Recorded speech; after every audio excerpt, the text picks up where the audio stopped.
This is a HeadGum podcast. I would have brought a costume change, but Loiter Squad fits you too. Oh, yeah. Oh, you want to borrow one of my shirts? Yeah, right.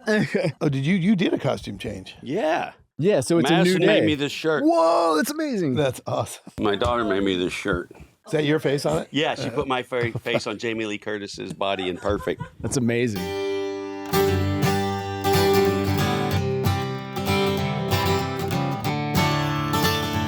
Hi, I'm Johnny Knoxville. Welcome to Jackass. Hello, my name's Johnny Knoxville, And I'm Jeff Tremaine. and this is Jackass the podcast. And today we have one of our producers, my cousin Nate Lee, on the show. So going back, my mom calls me. We're getting ready to shoot the pilot for Jackass. She's like, PJ, your cousin is going to be in town. He's moving to L.A., and he's a nice boy. And I want you to meet him and see if you can help him. And I was like, oh, fuck. I was like, this is going to be a disaster. I had so much anxiety because I'm like, he's part of our family. He's going to be high maintenance. He's going to be a lot because we all are. Right. And you and Jill came to my house. How old were you? 21? Yeah. And you're just both so rad and so chill. And I felt like a dick for instantly dreading it. Was it pilot? It was No. like spring break. I had to come. I spring had to break get an would've been pilot. internship for summer to graduate, and I asked so I'm like We looking were the around. internship. Yeah, yeah, that counted. On filmmaking. Yeah, exactly. This is what not to do. Right. Yeah. And yeah, I asked like my grandmother Nanny. She's like, you have a cousin out there named PJ Clapp, but he calls himself Johnny Knoxville, and he's been in some commercials, And it's like, I didn't know, Oh, I thought you guys knew each other growing up in No, like family functions no. and shit. because our family is all from like this little mountain town in West Virginia. It's like country. Oh, And I'm we- shocked to And hear no this. one really leaves the community or enters the community. Yeah, Right. yeah. Yeah, like it's very intertwined. Like I remember as a little kid, we were walking down somewhere out there and I had to use the bathroom really bad and just knocked on a random door like, hey, can I come use the bathroom? And they're like, sure. By the way, I'm your aunt. Like everyone's related. Where did you there. grow up? Virginia Beach. Yeah, that's what I thought. Yeah. It's okay. And so you were from Tennessee, but West Virginia, that was the connection. I never met because I think she was like, he doesn't come because his dad got in a fight one year or something like that. Yeah, Dad had a beef up there. He wouldn't go. And that's how it was, where it's like Bob Jenkins up on the mountain. Oh, our cousin Bob, he was a little, I don't want to say crazy. Right. Colorful. Colorful. Is what I want to say. Yeah. What would he do? He would build all these kind of... I don't know. I just remember he lived in a trailer in the woods. And like my grandpa would be like, Bob's trailer, it's like you wipe your feet on the way out. He was just like, He it was built gnarly. these weird statues too. He was really out there. Yeah, he put a gravestone like at a cemetery before he was dead, and it had his birth year, and then it said died. It's like, no, I am not here yet. But like I saw him get in a fight with this guy Buford, who had like a polio baby arm. Oh, was it one of our cousins too? Yeah. They were all our cousins. And then like this guy Kodge is like covered in burns. Well, she can't from even like believe it. coal mine collapsings, where it's like that. It's that kind of country. So Yeah. like in that context here, and PJ Clapp, but he calls himself Johnny Knoxville, was just like I was thinking like He's going to be a real piece. yeah, you're gonna be like Deliverance or something. But yeah, Like Ron Jenkins. yeah. So like Knoxville to West Virginia is like, that's the big city. That's New York Yeah, City. oh, yeah. practically. Yeah. But yeah, I remember like my mom would go to the family reunions and my dad never wanted to go. So I kind of stood with my dad, but I think I went once when I was 15 and it was great. It's like, Dad, why'd you got to ruin it? Yeah, it's a scene. I'm sure he got drunk and got in a fight with someone, Oh, and boy. that that's there's like a lot of moonshine and like a lot of fights. Cousin Like, Gerald with the baby arm. yeah. And he won. And the baby arm got one. Yeah. He kicked Bob's ass. Damn. Yeah. Raj knows a lot of Bob Jenkins stories. Yeah. You know, we got to get Raj on this. I too. felt like, because it's like I came out until I said Bob Jenkins, like, because we were like hanging out. And it's like, oh, you're cool. You're in the movies and you're showing me like Cool Hand Luke and shit like that. But I kind of felt, even though I knew I wasn't, I felt a little bit like I was like a con artist that was like coming out trying to, yeah, I'm your cousin. Let's, can you get me, you know? And then, but when I finally said Bob Jenkins, you were like, okay, I know that name. I feel like that was the first time you're like, all right, this guy's not. Yeah, he's legit. yeah. You know Bob Jenkins. Oh, Yeah, boy. yeah. I felt like it was like All right. unlocked some password where it's like, okay, now I got to help you. Yeah. So how long did you work with this? I came out for spring break with like a couple other kids from film school, and you were like showing me like videos of like, you know, we're going to do this TV show. And it's like, here's, you know, this guy Steve-O at a circus, you know, here's me getting hit by a car. And, you know, here's some guy jumping off a bridge and then he shits in the water and we zoom in on the shit. And I'm just like, this is cool, but this isn't going to be on TV. You know, like, you know, like there's. That was called the Aqueduker. Yeah, oh yeah, you know what I'm talking about. Yeah, we're just like, and then it had no chance. Well, it's just like there's no. We didn't either. Yeah, really. there's no, you know, comp for this. And then you took me to Larry Flint, and I met you, and like the big cabinet where it's like, yeah, take a bunch of hustlers and leg worlds. And then like I guess we came back. I moved back for the summer. And that's maybe when you guys were just starting the pilot around there, or maybe you shot some stuff. I think we shot the pilot. I think you came right when we got picked up. Yeah. You were there the first day we shot. Yeah. Wait, was that when I broke my ankle on the Yeah. very first Yeah, day? that was the first thing you shot like with we us. all met at Jeff's, and I think Pontius was the only one with a truck, so we like put a ramp in his truck. And I feel like I didn't know what we were. It's not like we had a safety meeting or something. So it's like. Safety. Yeah, but I felt like I was probably supposed to know what we were doing, so I didn't want to ask. So We didn't know what we were doing either. We barely got the roller skates. yeah, we like ride in Pontius's truck. I'm like, okay, and then we like park in a cul-de-sac and like carry this ramp through just strangers' yards. There was never any like, this is what we're doing today. Yeah, Nope, and nope. we're like, so we're No, trespassing he through doesn't even know, yards. like we didn't know what Nate did, so we just like, hey, you're Yeah, a yeah. Gave you a cameraman. camera, Yeah. You're in film school. You're Yeah, right, instantly yeah. smarter than any of Yeah, us. more the camera qualified than over anyone this I know. chain link fence and like sneak down into the LA River. And that was my first day. It's like, fuck LA River, like Terminator 2, this is amazing. And then you're doing the Here jumps comes my dumb ass.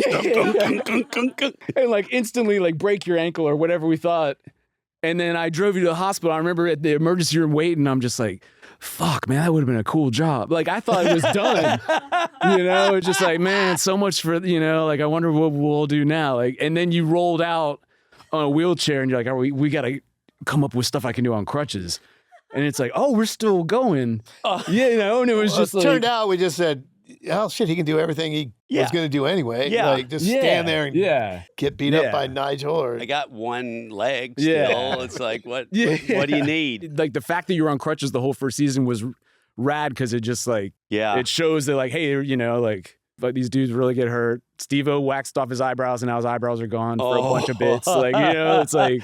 What would you tell your parents when you called back? Like what you're working on? How was that? They're, you know, like super like conservative, you know, where I came from. So it's like they had never even cussed. So it's like they were like super proud of me, but also they were like, Jack, you know, like they wanted to like brag about me, but it's like, you know, it's like this knot of like, how do we say the show, you know? So then it finally loosened them up a little bit, having to like, oh, we're watching, you know, gather the family and watch Nate's show. And then it's, oh boy.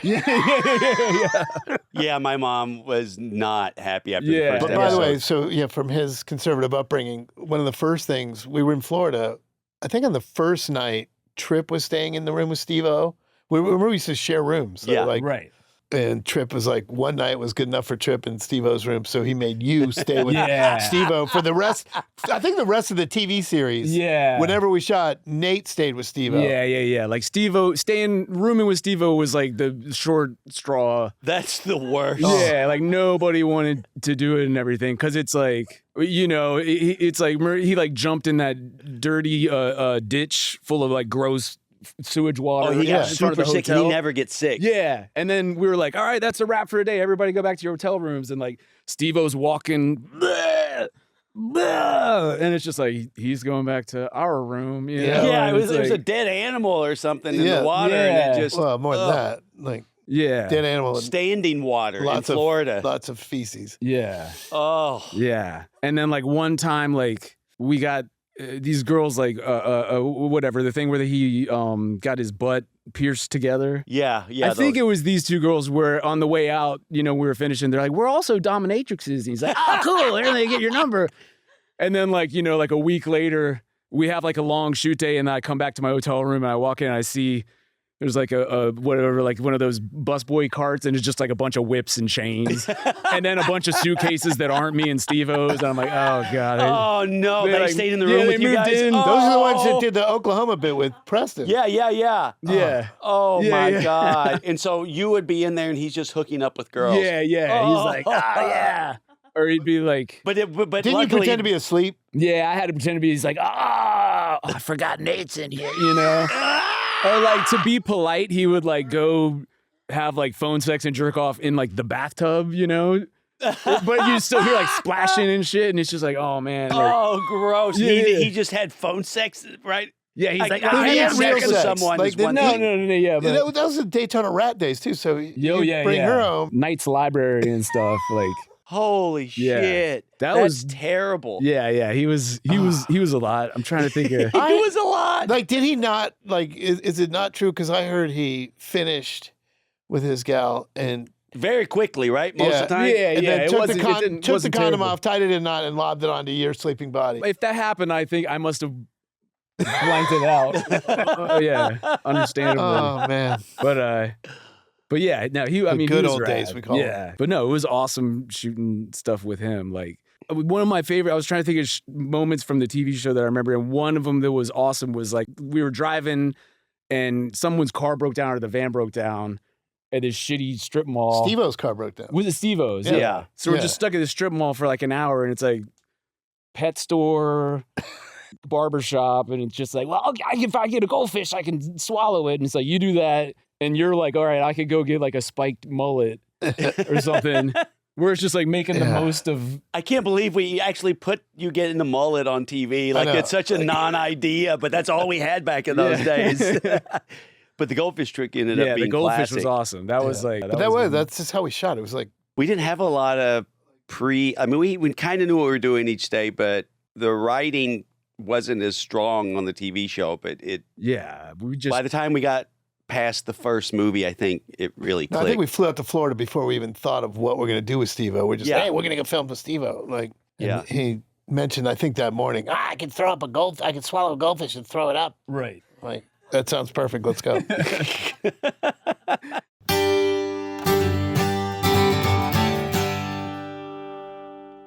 This podcast is brought to you by Tushy. If your idea of clean is aggressively dragging dry paper around after wings and beer, we need to talk about Tushy. Man, I wish we had Poopies here for this one. If anyone needs a Tushy, it's Poopies. Tushy Bidet transforms your bathroom wellness for life. Gut to butt to bowl. That is a solid little catchphrase. Soothe your bottom with instantly warm water that never runs cold. Boing. Tushy e-bidets instantly modernize your daily routine and bathroom with a heated seat, adjustable water temperature, and a powerful yet gentle dryer. Every Tushy bidet easily attaches to your existing toilet without the need for additional plumbing. E-bidets only require an outlet and an asshole. Tushy Bidet gives you 2-in-1 benefits, reducing irritation and preventing micro tears with soothing water instead of scratchy toilet paper or damaging wet wipes. You know what's worse than micro tears? What? Macro tears? Yeah, or major tears. It's also easy to use. Sit, cleanse, and dry using the built-in air dryer. That's right. Cleaning yourself after using the bathroom is now hands-free. Man, Poopies needs one of these because he doesn't like to wipe. And with Tushy, you don't got to wipe. I was just picturing the micro tears. You know that shot of his butthole that has that little finger kind of thing? Oh, There's probably micro. I think that's not a micro tear. I think that's a hemorrhoid. Give your routine the freshest start. For a limited time, our listeners get 10% off their first bidet Order when you use code JACKASS at checkout. That's 10% off your first bidet order at HelloTushy.com with promo code JACKASS.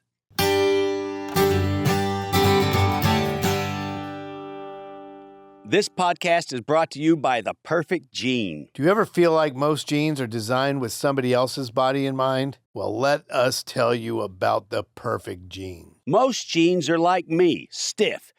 Dig into your waist, and by hour 3 of doing anything, you're negotiating with your own pants. The Perfect Gene uses a 4-way stretch built to move with you. Sit down, stand up, do some deep squats. These jeans will move with you. 6 fits, 18 washes, sizes for actual bodies, and YKK zippers, so nobody's stuck fighting a jammed zipper in a bathroom line. All for $79.99. Less than a lot of guys pay for jeans that do none of that. They'll be your go-to because they're just that comfortable. Or get them for someone who always complains about jeans and ends up looking schlubby in their sweats all day. Always check the zipper. If it doesn't say YKK, get rid of those cheap jeans. That's right. Free shipping, returns, and exchanges, so there's no risk in trying a pair or gifting one. Our listeners get 15% off their first order plus free shipping at theperfectgene.nyc or Google The Perfect Gene and use code JACKASS15 for 15% off.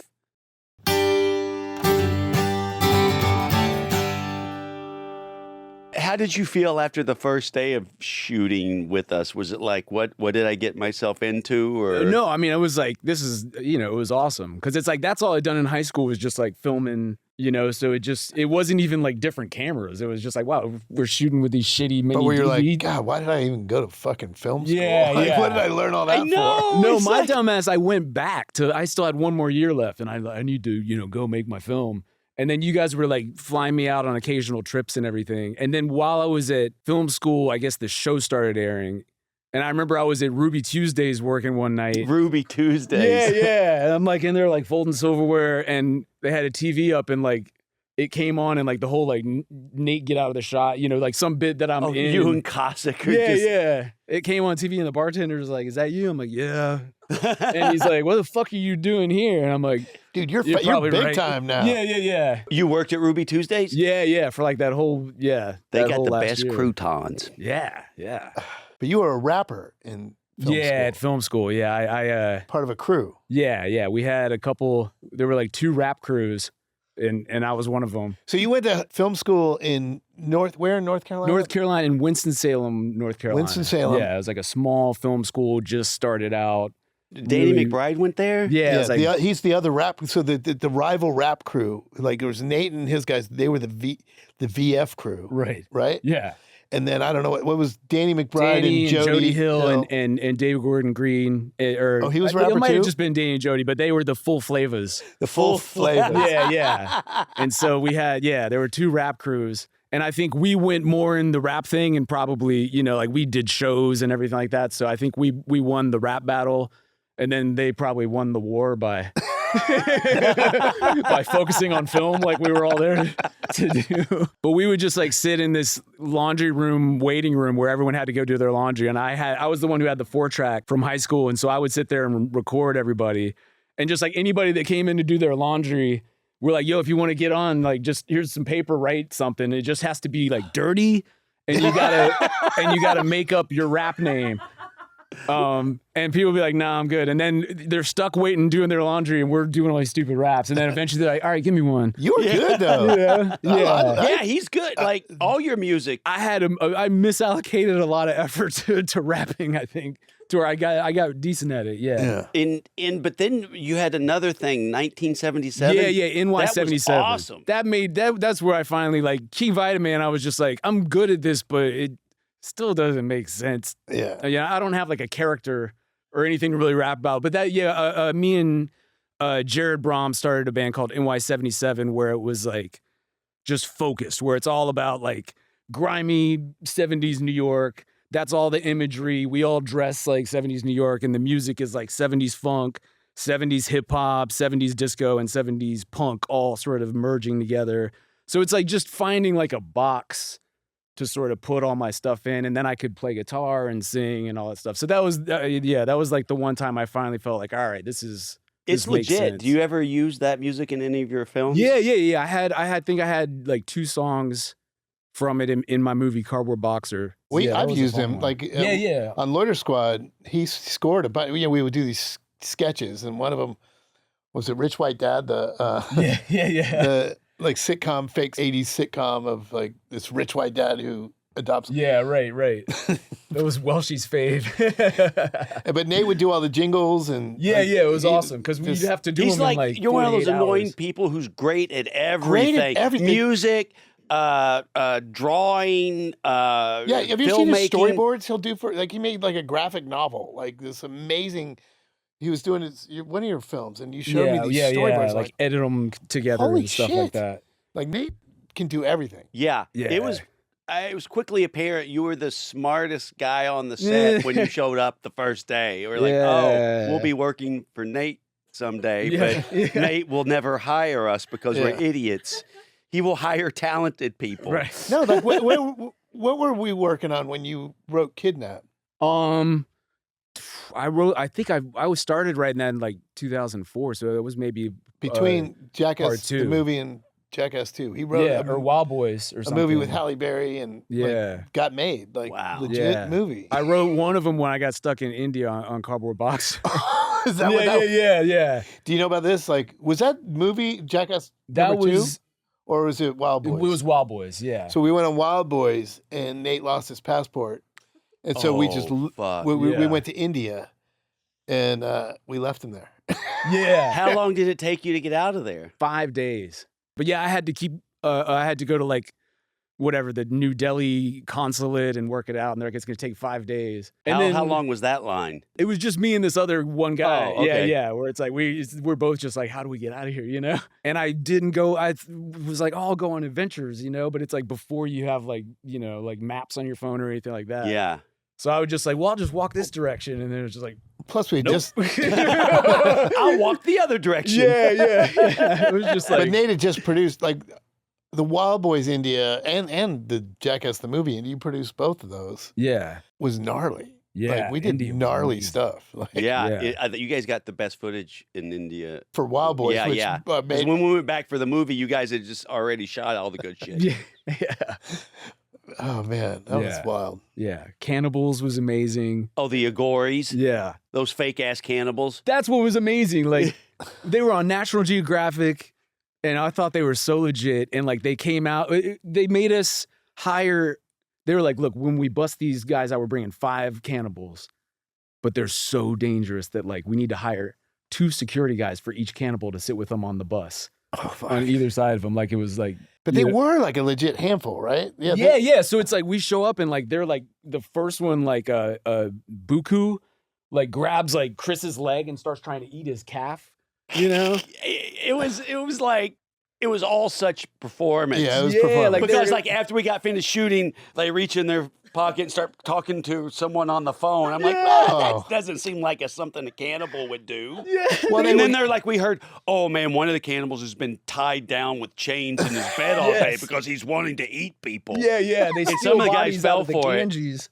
Yeah. I Like fell for it. I thought that was all legit. they were like drinking their peas, and we like buried one guy. Yeah, they were a handful, Yeah. whether they're real cannibals or not. Yeah. They were drunken messes. Yeah. Yeah. And they were a lot to deal with. Yeah. But Until Dave England chest checked them.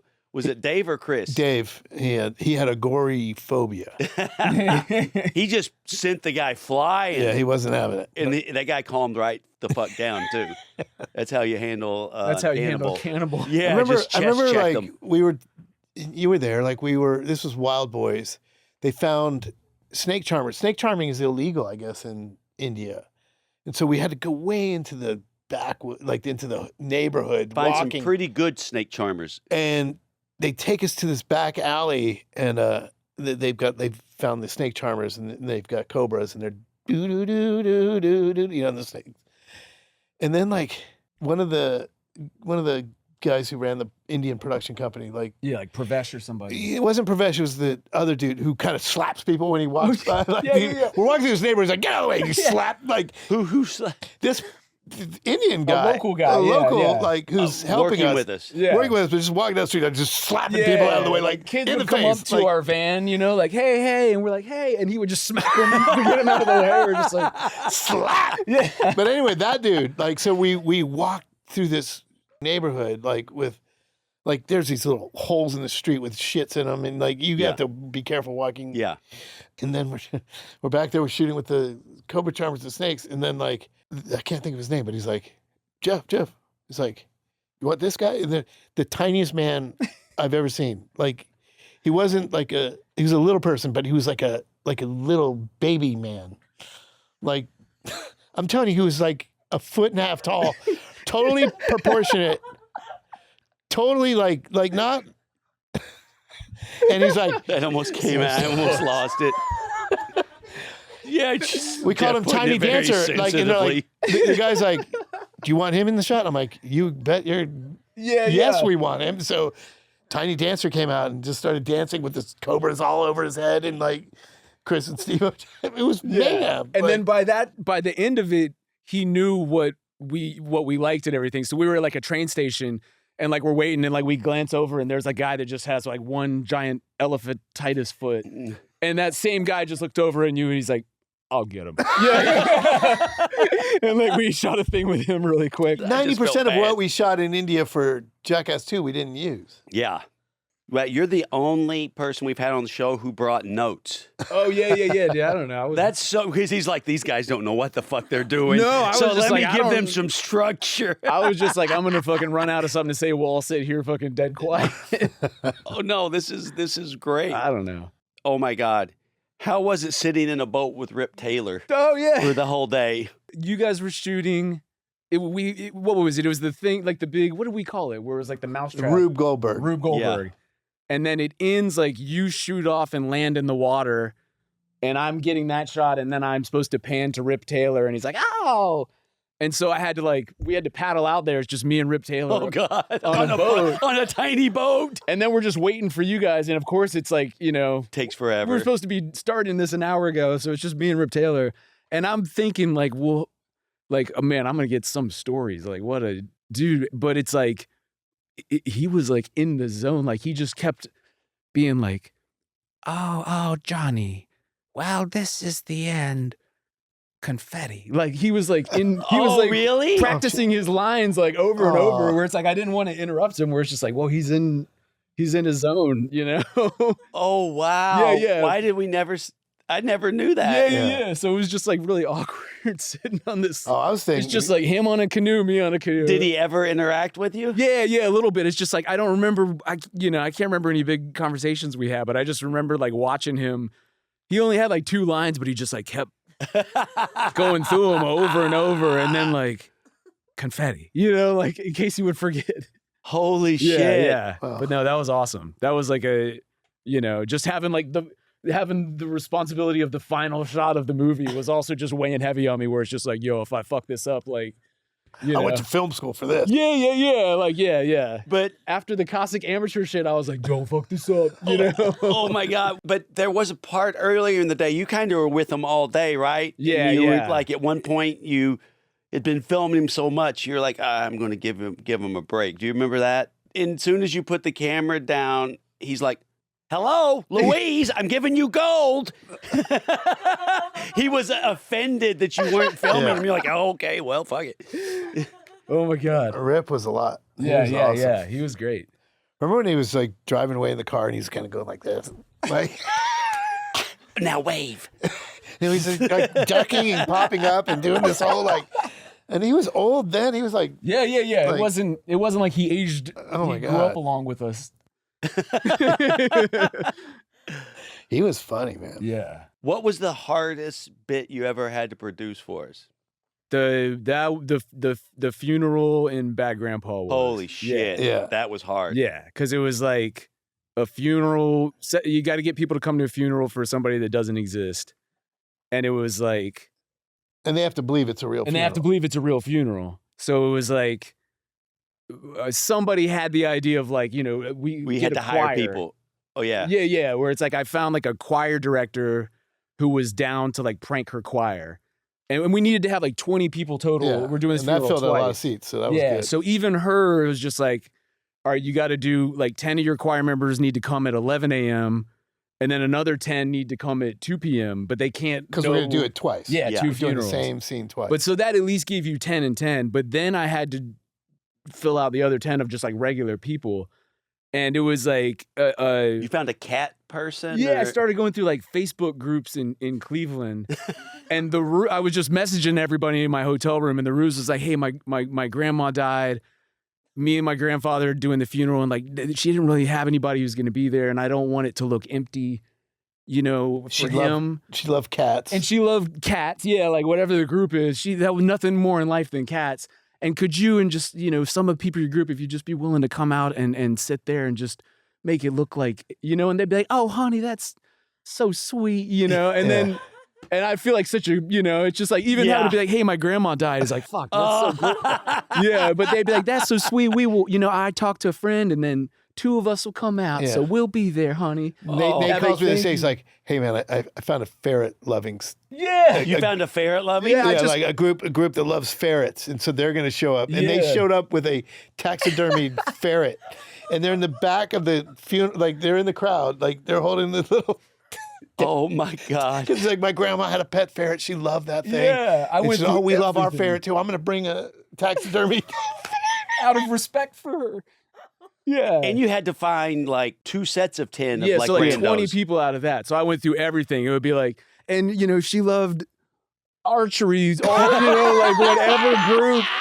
And like they would all come And then out. some caterers you yeah, hired. some Yeah, caterers and stuff like Remember that. that? It was so kind of fun to just think of how do we do this? Like, Yeah. That was hard, but that worked Then really you had well. to do the Yeah. reveal where it's just like, hey, you know, afterwards it's just like coming up on them after a dead body just dumped on the floor. Right. And they're all terrified. It's just like, hey, remember my sad story with my grandma?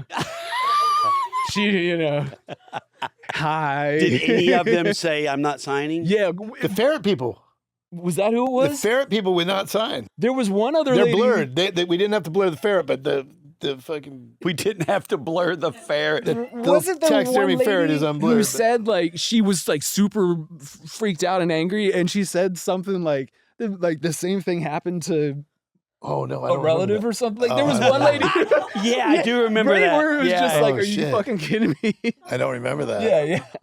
But it's so fun because like you and I will just write these dumb ideas and then hand them to Nate, and he has to He has to deal with it. Yeah. kind of make it real, you know? And like, Yeah, how that do we was- do that? So we yeah. all work together on like, all right, let's try this or that. Like, Yeah, where it's get like a treatment of like, you know, the guys think they're in a photo shoot, but then we pour bees down the limo roof, and then when they get out, they trip on marbles. And then it's just like, all right, limo's easy, but like 10,000 marbles is actually hard. You can only get it from this one place in Pennsylvania. They got to send it. And then the bees is weird because you want to dump them in. And it's like, it can't be like slowly doing bees. It's got to be fast. And then there was something where it's like, I think for the studio, we had to find out if they were allergic. You have to find out ahead Yeah, of time they're if Dave allergic was to allergic so we to had to bees. get them bee tested without letting them know what we're bee testing them Yeah, for. yeah. Like I don't remember if we did like just a bunch of. It was like tests. a physical that they did yeah. a bunch of stuff was and hidden that in was there. hidden in there. Yeah. Yeah.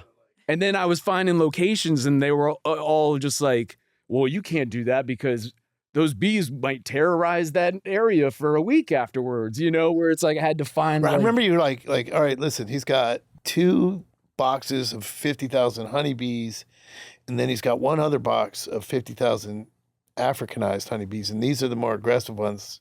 It's like, which ones do you want? Guess, Nate. Guess. So when we did the tetherball, we're like, let's just go. Oh, with it. yeah, It's yeah. straight for the, don't even ask about the other ones. It's Yeah. fine. Africanized. honey- Dave Yeah. England doesn't handle bees well. Not at all. You can tell him what not to do, but he doesn't listen. Yeah. And then there was sometimes it didn't work out where it's like the porta potty bungee was supposed to be off of a bridge.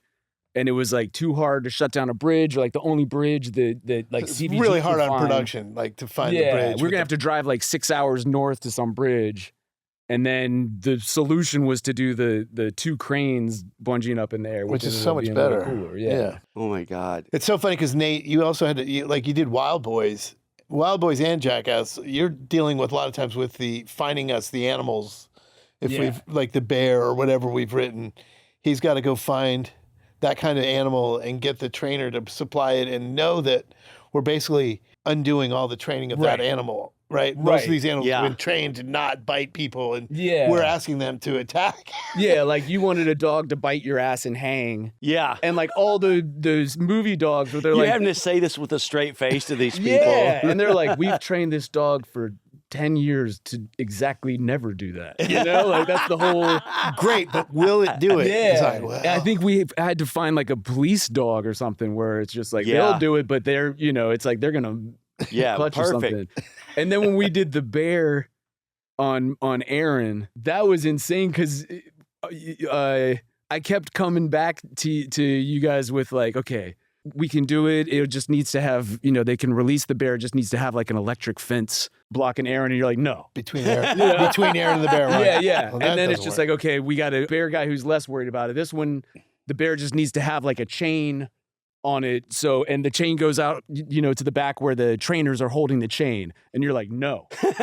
So then they ended up with like, all right, the bear has like a broken chain and the trainer is like hidden in the corner. So if something happens, the trainer can run up and grab the chain and pull the bear back. And you're like, no. So eventually it's just like, okay, we release the bear in the room and the trainer is in another room watching it on TV.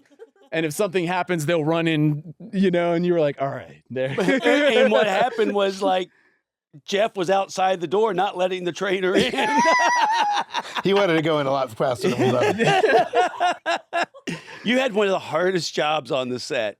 Easily. It was gnarly where it's just like, I'm sorry, it's just not dangerous enough. Like we have to. Yeah, well, but it's true though. It had to be gnarly. And that was something that I always had to explain to people was the difference between like, the bear thing's not a great example, but the difference between like hurt and injured, you know, where it's just like, we don't want our guys to be injured where, you know, it's like we want them to get hurt. Injured. Yeah. We want them to end like, fuck, you know, blah, blah, blah. And then they go sprain, home. concussions, fine. Right. Injured is like where they have to go to a hospital afterwards. We don't do that. But we need that's them. not true. We went to the hospital a lot. Well, not in the ideal when I'm pitching. Right. Yeah. But explaining that like, but they have to get hurt or we, you know, we might as well not be on the phone. Like, because there was like that, I remember the boxing glove Valentine one. Like for whatever reason, it got dialed back a little bit or something like that, where when it punched through, it was scaring them, but it didn't, you know, it didn't knock anybody down. Didn't hit him as hard. And I remember that just being like, okay, that can never happen, you know? So like by the time we were doing like the hand for 3D, where it's just like, it has to. Yeah, you need the we rules. got to make sure it's fucking, you know, it knocks people on their ass and lays them out. Yeah. Yeah, the boxing glove thing, it didn't hit as hard as I wanted to, but it was such a funny sight gag, and Bam really sold it was that. gold. It was being so funny, not because it's punching so hard, but the whole concept of it with the letter from the fan. Yeah. Lean in to read better.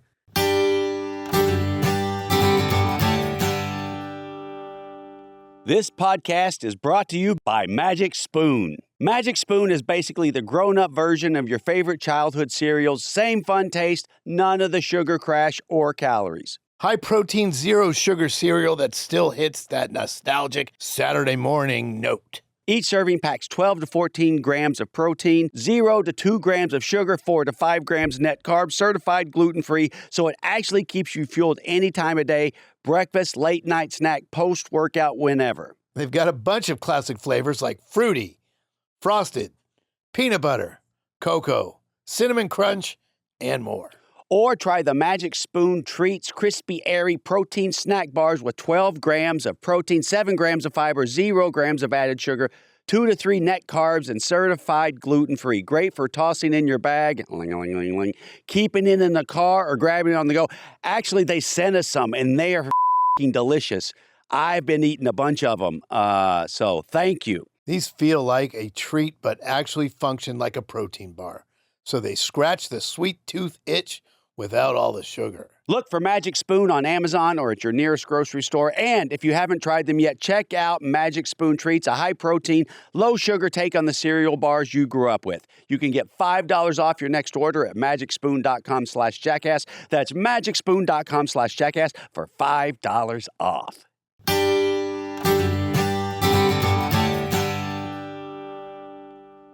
What is the thing you said about the human cannonball? Oh yeah, because we had done on 3D. Remember when you wanted to do like the Olympic ski jump? Yeah. I feel like that one is like one of the only ones I could remember where everyone was like, "Please don't," where it's just like on every movie, it's like the last 2 days or something is stuff where you might die. And you weren't taking no for an answer at all. Yeah, yeah. And you're talking to the guy. I remember you came to me. He's like, "Man, the guy who gives the permission to the thing. He's like, he like best case scenario, it's 2 broken legs. That's best case scenario. He's gonna fall down the thing, break his legs. He's gonna fall down. But if he goes off, I mean, it's probably a neck injury." And I'm like, and you're like, "Let's just go. I can do it." I'm like, "I've seen you roller skate. You fucking can't." Yeah. So we kept trying to push it to the back of the schedule. Hopefully it was going to go away. And I would be working on it. Like Derek would come in like, "Hey, I need you to do this." I'm like, "Hold on, I'm doing ski jump." And he's like, "Don't, that's done." And then 5 minutes later, you would come in like, "How's ski jump?" So it's like I had to keep. I didn't know everyone was doing this. I thought, well, this is what I'm doing. Yeah. But I think that one got. Well, we were going to do it. Like, honestly, we kept it alive until I don't know what happened, but you had the intervention That's in the what it was, thing. yeah. It was, everyone was in the room, cast and you guys, and you're like, "We got to stop shooting and ski jump's not happening." Yeah, I cried.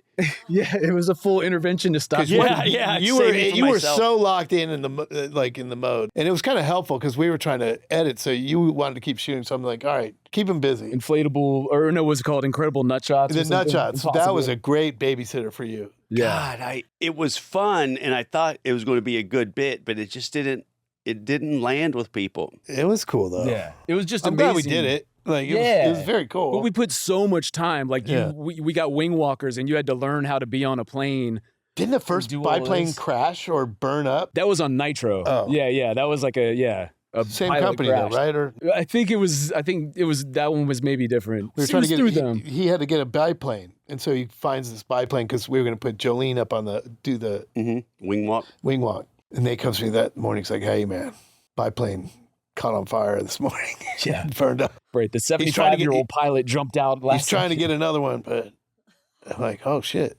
And then you got another one. Yeah. I got this guy, and this dude. Was it it was a crash in the air? Yeah, he was like over, what was it called? Whatever. Jesus. John Wayne Airport or something. Yeah. He was flying in to do our show, and then it caught fire. Oh my God. Skidded across the runway, and like this badass, 75-year-old man got out and jumped out. But so he's like, "Yeah, so we, can't shoot." Can't fly. And we got whatever. Like, I mean, we can shoot, but that thing ain't gonna fly no more, I promise. It's like 48 hours till we shoot. And then I found this dude in Seattle, and this poor dude flew his biplane from Seattle to LA.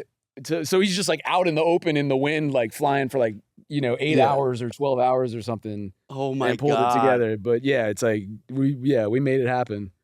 But that was there's stressful. a will, there's a way. Yeah. Man, you've been through it working with us. It was stressful. Who's that guy in Louisiana? Oh my God, Captain Al Walker. Yeah, that was mad stressful. That was one of the most. Al? We had to find a charter boat captain in Louisiana. I talked to one guy who's very responsible sounding. And I'm like, "Oh, I'm going to try one other guy." And he's like, "Is it?" He's just that guy was too responsible. Yeah. I'll try one other guy and get bids, and then I'll probably call you back. And he's like, "Is it Al Walker?" And he's like, "I'm just warning you. If you go with him, by the time you get here, he'll either be in jail or dead." Yeah. And then I call Al. You're like, "Perfect." Yeah, and Al's like, "No, brother, I got you. I can hook you. I know everybody." He's like, I watch Jackass. I know exactly what you want. So he made our Louisiana trip. He's like, "Listen, I got a goat that's going to fuck the boys up. Yeah. I got this. I got that. I got a bunch of Cajun dudes." Yeah, he's got all He just lined all this craziness up, and he knew exactly what he wanted. So we've got 5 days in Louisiana, and 3 days are now pinned on Al Walker as our curator who's doing everything. And then 3 days before we fly, radio silence. Oh, You know, shit. yeah. And I'm like, I can't get him. And like 2 days before we fly, everyone's running like, Nate, where the fuck is your guy? And I'm like, I'm trying to reach him. And then he finally calls me up. And I'm sitting there like, he's either dead or in jail. It's just like the guy said. And then he calls me up. He's like, hey, man, I'm in the hospital. Oh. And he's like, I just got out of the shower. I was in my hotel and I touched the lamp while I was drinking a beer. Next thing I know, I'm on the floor butt naked with shit between my legs. And he got electrocuted. And then he was like, and he got electrocuted while he was drinking the beer. So he's like, the electricity like went through the beer over my tongue. So now I can't taste anything either. But don't worry, well, you guys are covered. I'm gonna be out. Like, so Al would show up to set. Like, He showed up like 2 hours late on the first day. I'm like, he fuck. shows up, gets out of his pickup truck, open beer in his hand, just drinking his beer. And like his 10-year-old Gooch is- son. He was 2 hours late. Yeah, he And Gooch drives is up with his son, stressing. he's drinking, and Gooch is like, well, you can't be drinking on set, and you can't bring your kid here. And he's like, that's not even my kid. It was like his neighbor's son or something. But like, he's like, God damn, every time I turn around, someone's pulling my beer out of my hand. Listen, one of you MTV guys is pulling my beer out of my hand. Listen, I drink, I live. That's what I do. Yeah.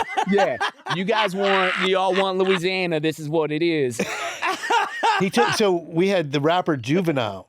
Remember Juvenile no. back that ass up, Juvenile? Like, Yeah. so we had him and his crew, and we went on airboats with Captain Al and Captain Al's guys. Oh. So we're on this airboat, and Juvenile's got his guys, they're like 5 or 6 guys, and they're on the airboat.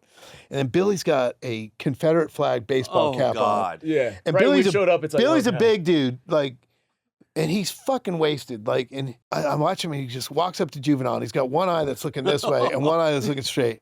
And he gets into Juvenile's face. He's like, I hope my hat does not offend you. It was a gift.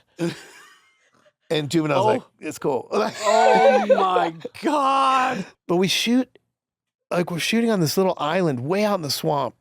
And what would Linda call cypress knees? They're these spikes that stick up out of the ground, like just all over, these roots that are just like knives sticking up out of the ground. You got to walk around them, and it's sketchy. And this dude's, drinking beer, just hanging out, Billy. And we're trying to shoot with Juvenile, and I'm standing next to Rick, and Billy's between us. Billy falls flat on his face and does not get stabbed by any of these things, like lands face first in the mud, and he's passed out. Just passed out drunk. And his handgun just flies out and lands right next to Rick. And Rick's like, whoa.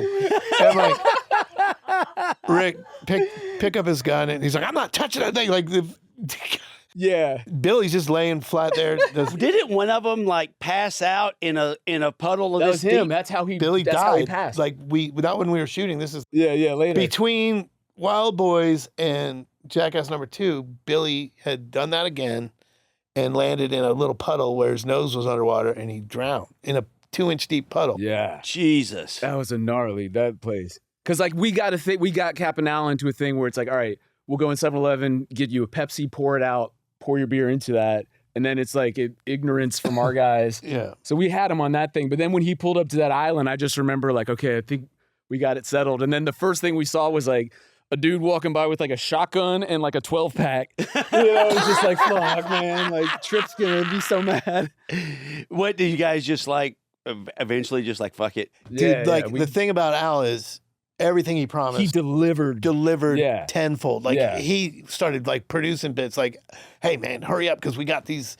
And I'm like, it sounds like bullshit, but let's go. And fuck yeah, he did. Yeah, it was amazing. He was the one who made the fishhook thing happen for us, Like, he's a gnarly waterman. Holy shit. Oh my God, Nate, you were right in the line of fire with him though. Yeah, that was stressful one. Like when he went dark and then when he didn't show up on day one, I was just like, bro, but he's the whole schedule on this dude. He's got to make sure Juvenile's cool and make sure Billy signs his release. Yeah. And did anyone yell at him when he showed up 2 hours late? Did Gooch or I'm sure Gooch did. were... Yeah, Gooch doesn't take that shit. Gooch is not the one to mess with. Yeah. God, you just made me remember having to get people's releases signed at that nudist colony. Remember that shit in Slidell? That was Louisiana too. Yeah. That was the same trip. Where was that for Wild Boys? We go to. I think you found it. I've only been talking to them on the phone. I've been talking to this lady, and we pull up. And we thought it'd be funny to shoot just the dudes at a nudist colony. And it was. Yeah. This lady reaches out the trailer door and she's like, "Hey, I'm coming." And I'm like, "All right." We're all sitting in our cars, and then she comes out and she's just naked with like a shawl, like a fishnet thing. And The then first guy, we wow. saw, we get there and there's nobody there. No one we can see. Nudists have great bodies. It's like a summer camp, and there's it was nobody so around. weird. And we're like, where the fuck? And then like a half hour late, this dude's rolling. We see him in the distance on an ATV. He's got like a cowboy hat on, and he's coming, and he's got a T-shirt on, and that's it. Yeah. On an ATV, a three-wheeler, the old school three-wheel guy, and he's bottomless.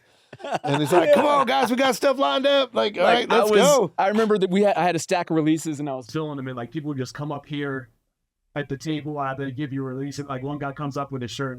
just like, it was so gnarly. Not one of them. You're like, I'll stand to do the releases. Yeah. Yeah, Yeah, that average was age gnarly. of that scene was probably Louisiana 68. it was almost as, it was like just under India as I remember Steve-O's line was like, Louisiana, like, never have we felt so far away from home. And we've been all over the world. What about you produced the male strip review Yeah, that was from wild. Bad Grandpa. On Bad Grandpa, where it was like, I don't remember if it was me or Barry, like my partner producer on that stuff, Yeah. who found the male strippers. But we found this dude named Climax, like K Climax with a lot of X's, Yeah. and he had like a bunch of male strippers. Where he's like, I can get you guys in or something, but you got to meet me at the mall tomorrow. No, this was different. No, what it was, like, he had a DVD. Remember, we watched the DVDs, and I'm thinking, on all the DVDs, it's just them with funny, like, G-strings with their dicks and sleeves, so it was like a costume show. You almost see their dicks. And so I'm like, this is great. Yeah, and then we go to the mall to scout something else, and you're like, there's Climax. Is that what happened? He's working at Annie Ann's Pretzels. Oh, shit. Our stripper. Oh, wow. And so we went over and talked to him. This is before we shot with him, and just made sure everything's cool. And Right. And it was daytime Climax. Daytime Climax. Like he had on like the cool like gold glasses and everything. And he was just like, "Yo, when y'all come out and reveal that you've been shooting this hidden camera, like you should worry about guns." So we were just like, "Oh shit, we need to get like a security guard and pat down everything." Like that place, that was awesome. No, but then when we shoot the bit, they have those little costumes on, and For 2 seconds. 2 seconds, and then just fucking off and just raw dick Yeah. everywhere. Like I'm like, oh fuck, what are we gonna do? Yeah. Like we're in the room and it's like somebody zooms in on like a napkin Because we over hard, and then it's just like boom. we've been through some of the fights to get dick on film. Yeah, but And- hard dick you can't show. No, like And that one guy in the green camo, like, it was like a table leg. It was crazy. oh my god. And it was also just a little bit of like, I hope he's right that all his male strippers are gonna say yes, because if not, like, We have nothing. yeah. Because he was pranking he was Well, Climax is a dancer too, right? Yeah. he was a dancer too, but he wasn't dancing at night. He was just kind of booking the event and making sure all the strippers made it there. Yeah. But they didn't know what we were up to, Yeah. And then remember a couple of them figured it out late into the shoot. Yeah. And so we had to kind of stop down and wait to bring The guy in the green camo. The guy in the green camo wasn't there, and so he called him in. So Nate's used to, setting up hidden camera stuff for us. And we wanted to shoot hidden camera on Jackass Forever, but COVID had shut us down. Right. And We're constantly giving you an impossible job. And Yeah, so- COVID, yeah. How do you do prankster in COVID? Because it's like, hey, we're gonna prank this person, but we got to test them first. Yeah, we just had to hire people. we had to figure out how to do that, remember? Like, Yeah, where it was like it was like an event thing where you're getting hired to sit at like a folding table outside and just check people off. But part of the job is you got to show up 30 minutes early and get tested and pass and everything like that. And it was so crazy at that time. People said, all right. Yeah. It's like, a lot of people wanted to get out. Do something, but like, I remember, was it you that went up to the one lady was sitting behind a desk with her mask on, like, and we're shooting, and you came and was like, oh, listen, the boss doesn't like the masks. He doesn't want, like. Yeah. Right, exactly. We were so safe about testing and being so concerned, like they had to get tested. Yeah, but it's like it ruins the reaction. And then we had to tell him, oh, the boss doesn't like masks. he's And she's on like, oh, that no tip. problem. Takes the mask off. And we just shot for a little bit with that person, and then we asked her to take off the mask, right? Or did we shoot a whole one with someone? I think we shot a whole one with someone with a mask on, and then We said, the next one was like, yeah, we can't do that. And we just did so many. It's like, you know, while you're pranking this one, like somebody else thinks they're the only person we've hired getting tested over here. And it's just like, just running them through. that was crazy. Yeah. Yeah. Not being able to do like street pranks. But like, and that went on for a couple of years. Like I've shot hidden camera commercials and stuff, and we'd have to test people. Oh yeah. We had to wear masks in the production office and So crazy. and all that. Yeah. Because we were going to do the human cannonball and then somebody got COVID and it pushed it back and everything. When I got shut Yeah, out. yeah. But I remember that one, that's what it was, whereas like after like ski jump, I was talking with this human cannonball guy who's done it, 80 times or whatever. He was telling me stuff where I was telling you that, hey, I need to just tell you like this risks he's telling me. And this time you were like, all right, let's talk to him, but don't tell anybody else. Right, didn't want because them he's to like, bone you. if you get up, you break your back. Yeah, and, yeah. Like, they don't need to know that. Yeah, yeah. So I'm the he's- one, it's on me. Right. So And he was like trying to tell you like in the air, you'll be disoriented, but you need to do, and you're like, I'm not going to remember any of that. I never remember when people explain stuff Yeah, to yeah. me beforehand because I'm not listening, But I think I did it. I'd spread my wings. So Yeah. It Job worked done. out.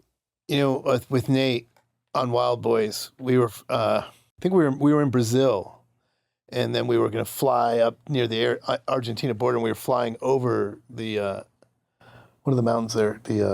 With like the Andes? The Andes. We're flying over the Andes, and that's where that soccer team crashed, and they cannibalized each other, right? Like, and so we're on the plane, and we're like, all right, well, we're gonna eat Wolfie. If any of us Sweet survive, ass. we're gonna Right. eat Wolfie. And then we looked at Nate. We're gonna keep Nate alive. He's gonna be our fuck boy. Quite the honor. I'm glad we landed. You served a lot of I roles. remember that. Yeah, yeah. We were Served figuring a out lot of who. roles. Yeah, yeah. Nate's I don't like, know if we "Great, did. that'll We make tell it." you that at the time? No. I was very, very aware. Oh, so we Yeah, made you yeah, aware yeah. of it. Tell What's me. the Silence of the Lamb story? When we were doing Silence of the Lambs, it's just it was I had to do this thing where it's like Jules has like this jug with like the real killer snake in it. If it bites you, die. And then he closes it and puts it in this closet, and we replace it with a jug that has like a Bluetooth speaker. Yeah. And I'm triggering like, Yeah. whatever. And so we did like one take or something, and then I was like hooking up the Bluetooth speaker to my phone, and then I was like, okay, let me run in and put it in the jug. And I'm like sitting there, Bending down in this closet all by myself, unscrewing the jug and pull it off, and there's the fucking snake. There's the wrong one. fuck. And there's just like this moment where it's like, bro, if it like, if it jumps out at me, we've just spent like 30 minutes telling everyone how it's, instant death. That But snake you did somehow not he want to just get chilled. bit Yeah, by. I just man. closed it back and just like, I never even told anyone where I was just like, okay. That's extreme fear. Yeah, that sucked. I almost got bit by one in the Everglades too, just because I was so fucking fresh to camera work where there was like some snake we were filming and I'm like, Nate get out of the shot like getting too close or something. I remember you like pulled me back like right before it did. Oh, it went at you? Yeah, Like, just because I was so stupid, like, one eye, like, yeah, this is such a cool shot. Like I was learning. well, man, Yeah. this has been one of my favorite episodes. it's like awesome. the hell we put you through. Yeah, it was a unique challenges every time. Oh my But, God. PJ's little cousin. Yeah. Straight out of film school. More talented than all of Nah, us. I know. I'm glad you Saved did our that. house a million times. Yeah. I'm glad y'all let me come back after that. Are you spring break. kidding? I'm glad you made it out of India. Yeah, that Sort was- of. I mean, I left you there, but Yeah. Next time on Jackass the Podcast. My friend's like, oh, dude, go take a shit in this intersection. So my friend Ricky grabs my friend Charlie's old Halloween costume, which is a gorilla mask and gloves. And so he's like, put this on. So I go out to the intersection, pull down my pants, start taking a poop. And I'm pretty sure the neighbors saw us before we even like got started on the pooping, and the cops rolled up. That was a HeadGum podcast.